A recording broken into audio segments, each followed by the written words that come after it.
Hello, welcome to the self-learning podcast by Dr. Sushma Singh. Let us start discussion on Unit 8, Ancient, Medieval and Colonial Cities, Case Studies. And we are discussing Ujjain. We quote from Kadambari, which was written in the 7th century by the writer named Banabhatta.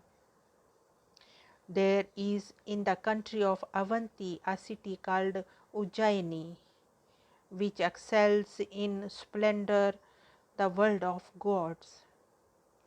It is so holy that it is as if it were the birthplace of the Krita age.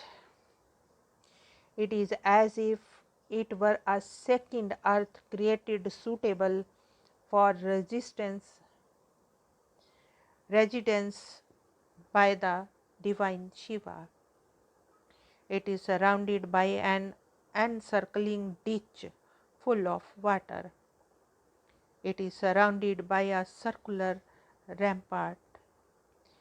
It is decked with long big market roads, have in them exposed or sale heaps of couches, oyster shells, pearls, corals, and aberrant gems. It is decked with picture galleries. Its squares are decked with sacred shrines. It is decked with suburbs in which there are reservoirs of water, in which there is always darkness on account of the presence of green gardens. In it is publicly announced the worship of the god of love. In that city, the sins of the people are all wiped off by the noise of the sacred studies, which are always carried on there. There, the intoxicated peacocks, ardently engaged in dancing and having their plumages unfurled to a circle, set up a loud tumult with their cries. In houses furnished with water fountains, in which there is the deep rumbling of clouds in the form of the dull sound of the drums, beaten therein during music practice. The city is inhabited by pleasure-loving people, like the moon in the matter hair of Shiva. They possess wealth in crores, like the law courts called Smriti.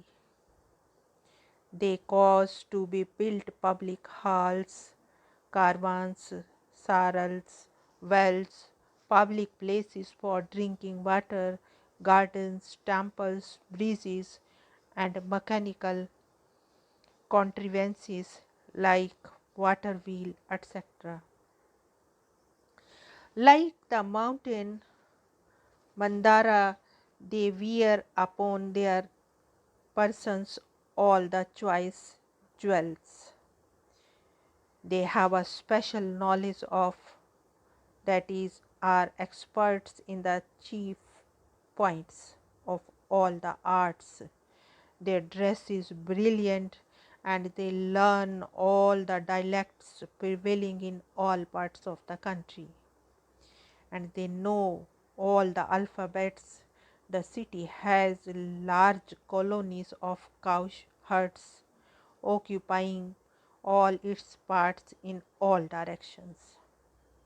It is full of thousands of sacred temples.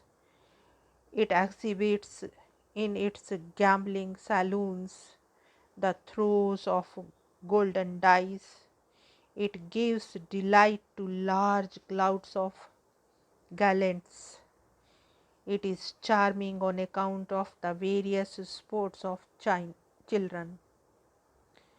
In that city, the fine sun daily appears.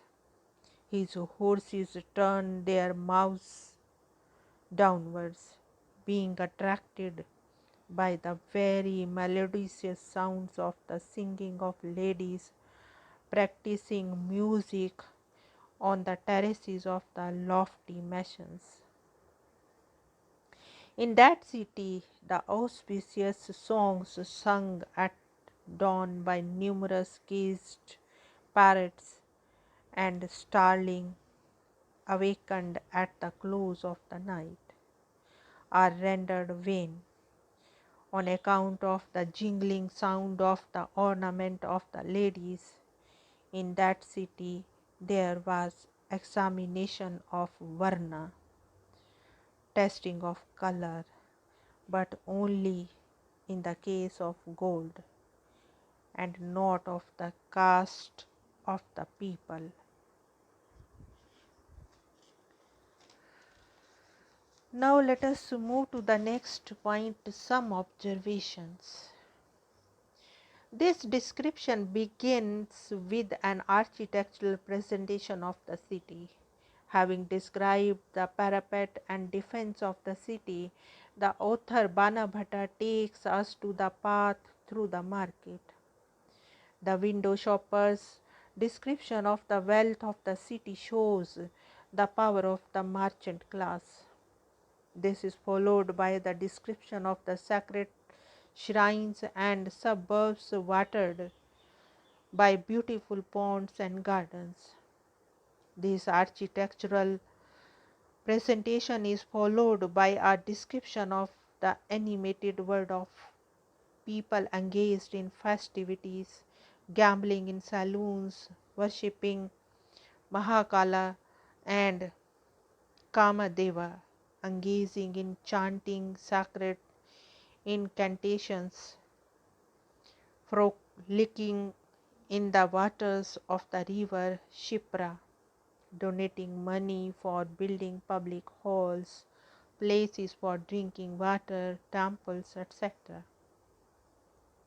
Their speech is agreeable and they are familiar with diverse scripts and dialects. They dress brilliantly and are familiar with all the arts. The melodious songs of the singers are specifically mentioned. The city is a hub of secular activity, of movement. Cities in ancient India emerged in the context of population shifts and warfare. Warriors and priests were the dominant figures in this period. Walls of the city provided the safety and security for it to develop as centers of trade and exchange. The extract from the Kadambari presents the different foci of the city. The overall image is one of the tremendous diversity. Our description shows elements related to trade and religion. However, it is political power that seems to organize the shape of urbanism. Now let us wind up the session and take rest. Thank you very much for engaging yourself with a self-learning podcast.